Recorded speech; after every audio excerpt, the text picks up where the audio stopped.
আমি সিদ্ধান্ত লৈছো যে যতে অসমীয়া মানুহ সংখ্যালঘিষ্ঠ থলুৱা মানুহ জনজাতীয় লোক যতে সংখ্যালঘিষ্ঠ তেওঁলোকে তাতে আৰ্মছ লাইসেন্সৰ কাৰণে আবেদন কৰিব পাৰিব আৰু চৰকাৰে উদাৰভাৱে তেওঁলোকক আৰ্মছ লাইসেন্স দিয়াৰ ব্যৱস্থা কৰিব কিন্তু এটো নহয় যে আমি বন্দুকটো কিনি দিম হেতু কনফিউজ কৰিব নালাগে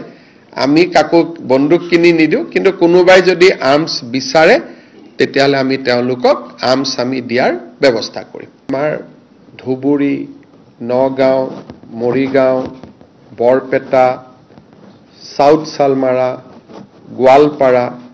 আদি বিভিন্ন জিলাত আমাৰ খিলঞ্জীয়া লোকসকলে তাত যেহেতু আমি সংখ্যালঘিষ্ঠ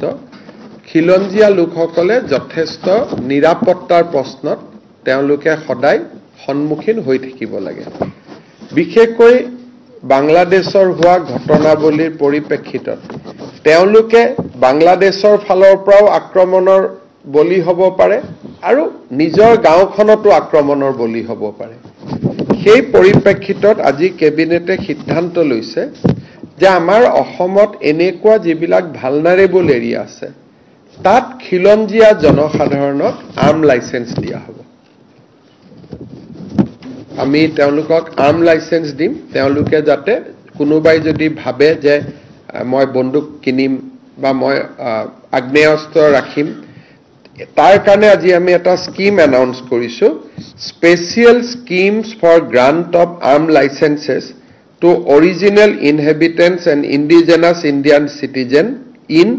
vulnerable and remote areas of Assam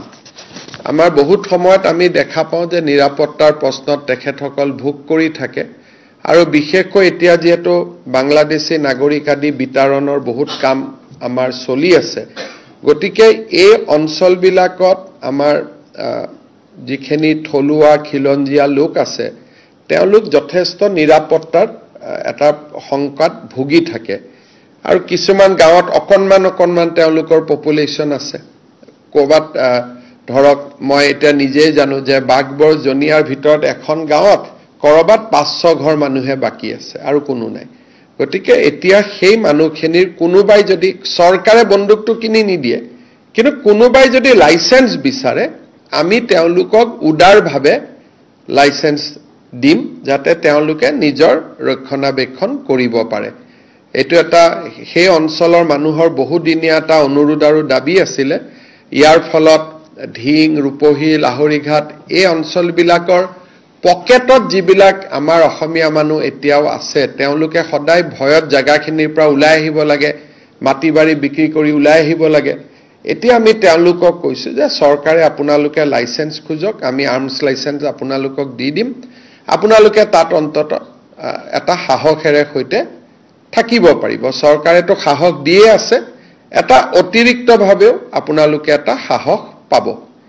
এই এটা সিদ্ধান্ত আজি কেবিনেটে খুব এটা ইম্পৰ্টেন্ট মাইলস্টোন বহু দিনৰ পৰা এই দাবীবিলাক অসম আন্দোলনৰ সময়ৰ পৰা এই দাবীবিলাক আছিল কিন্তু কোনো চৰকাৰে সাহস কৰা নাছিল যে আমি দিব পাৰিম নোৱাৰিম এই দাবীবোৰ আজি নহয় অসম আন্দোলনৰ দিনাখনৰ পৰা এই দাবীবোৰ আছিল আৰু তেতিয়াই যদি আমাৰ থলুৱা মানুহখিনিক আৰ্ম লাইসেন্স আমি দিলোহেতেন হয়তো বহুত মানুহ নিজৰ ঘৰ মাটি বিক্ৰী কৰি নাহিলেহেতেন আজি কেবিনেটে যেটো আমাৰ যেটো জাতি মাটি ভেটিৰ যেটো কল্পনা তাক আমি আগুৱাই লৈ গৈ আজি আমি সিদ্ধান্ত লৈছো যে যতে অসমীয়া মানুহ সংখ্যালঘিষ্ঠ থলুৱা মানুহ জনজাতীয় লোক যতে সংখ্যালঘিষ্ঠ তেওঁলোকে তাতে আৰ্মছ লাইসেন্সৰ কাৰণে আবেদন কৰিব পাৰিব আৰু চৰকাৰে উদাৰভাৱে তেওঁলোকক আৰ্মছ লাইসেন্স দিয়াৰ ব্যৱস্থা কৰিব কিন্তু এটো নহয় যে আমি বন্দুকটো কিনি দিম হেতু কনফিউজ কৰিব নালাগে আমি কাকো বন্দুক কিনি নিদিও কিন্তু কোনোবাই যদি আৰ্মছ বিচাৰে তেতিয়ালে আমি তেওঁলোকক আৰ্মছ আমি দিয়াৰ ব্যৱস্থা কৰিম